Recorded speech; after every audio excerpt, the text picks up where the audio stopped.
तो दोस्तों ये बात हम सभी जानते हैं कि रशियन वेपन्स भारत की किसी एक सेना के पास नहीं बल्कि भारत की तीनों फोर्सेस के पास मौजूद है और बड़े स्केल पर हमें स्पेयर पार्ट संबंधित समस्याएं भी आ सकती है।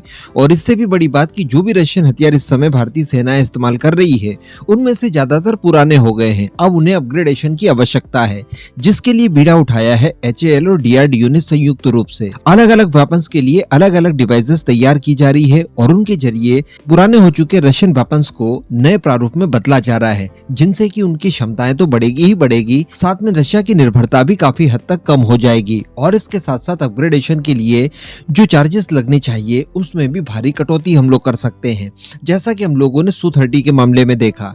रिसेंटली खबरें निकल कर आई थी कि सुपर 30 प्रोग्राम चलाया जा रहा है, जिसके तहत 84 फाइटर जेट का एक बेड़ा उठाया जाएगा जिनके अंदर अपग्रेडेशन के काम किए जाएंगे।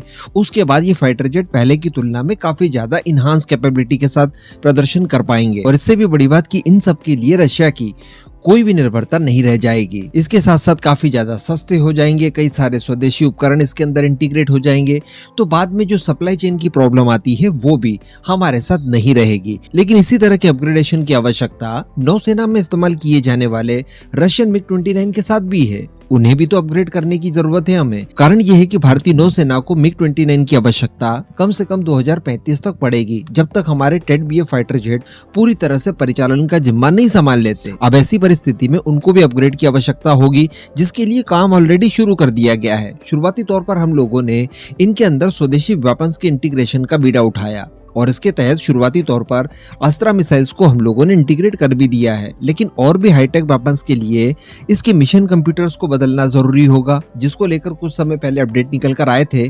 मैंने आपको सूचित उसी समय कर दिया था कि नए मिशन कंप्यूटर्स तैयार किए जाएंगे स्वदेशी तौर पर और उनका इस्तेमाल MiG-29 में किया जाएगा, जिसके बाद DRDO द्वारा तैयार किए गए वेपन्स हो या फिर दूसरे देशों से जो हमारे लिए आवश्यक वेपन्स है, जो कि रशियन वेपन्स नहीं है लेकिन उनकी रिक्वायरमेंट महसूस हो रही है, तो वो भी हम लोग इंटीग्रेट कर पाएंगे MiG-29 में, जिससे कि भारतीय नौसेना के MiG-29 को एक एडिशनल क्षमता मिल जाएगी। अब दोस्तों इसी के साथ साथ खबर निकल कर ये आ रही है कि इनके अंदर रडार्स को भी अपग्रेड करने की आवश्यकता महसूस हो रही है। फिलहाल हम सभी जानते हैं कि इनके अंदर AESA रडार सिस्टम इस्तेमाल नहीं किया जाता और AESA रडार सिस्टम के क्षेत्र में इस समय DRDO बहुत शानदार काम कर रहा है। उत्तम सीरीज के रडार सिस्टम बनाए गए हैं, जिनका इस्तेमाल हम लोग तेजस Mark 1A से लेकर M का फाइटर जेट तक करने जा रहे हैं।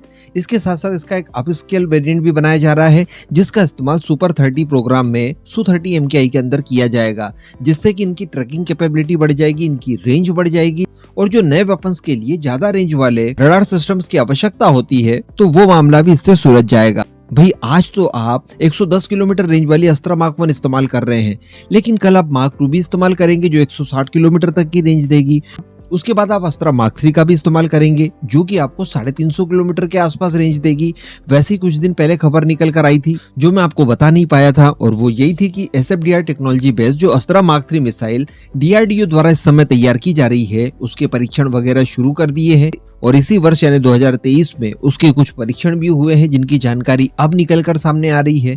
तो ये सारे वेपन्स हमारे सारे फाइटर जेट में इस्तेमाल किए जाने हैं, तो इनके लिए रडार सिस्टम को अपग्रेड करना आवश्यक है। इसीलिए बताया जा रहा है कि गैलियम नाइट्राइड बेस जो AESA रडार सिस्टम तेजस Mark 2 के लिए तैयार किया जा रहा है, उसमें बहुत न्यूनतम बदलाव करके उनका इस्तेमाल MiG-29 में किया जा सकता है। ये वही MiG-29 है जिनका इस्तेमाल भारतीय नौसेना इस समय कर रही है और लगभग 40 की संख्या में हमारे पास पूरा बेड़ा मौजूद है, जो कि INS विक्रमादित्य से ये ऑपरेट किए जाते हैं। तो अब काफी जल्द उन AESA रडार सिस्टम को जो कि गैलियम नाइट्राइड बेस्ड होंगे, उनका इंटीग्रेशन MiG-29 में किया जाएगा और उसके बाद ये जो अपग्रेडेशन की प्रोसेस है इसे और इनहांस करते हुए हम लोग नेक्स्ट स्टेज तक पहुंच जाएंगे, ताकि ये 2035 तक हमारी जरूरतों के हिसाब से हमें सर्विस दे पाए। तो Su-30 का हो गया, अब MiG-29 बाकी था, तो लीजिए उसको लेकर भी इतने शानदार अपडेट्स आ चुके हैं। और बड़ी बात यही कि ये सारी कुछ चीजें स्वदेशी तौर पर की जा रही है। इस पूरे मुद्दे पर अब आपका जो भी मानना हो नीचे कमेंट करके जरूर बताइएगा।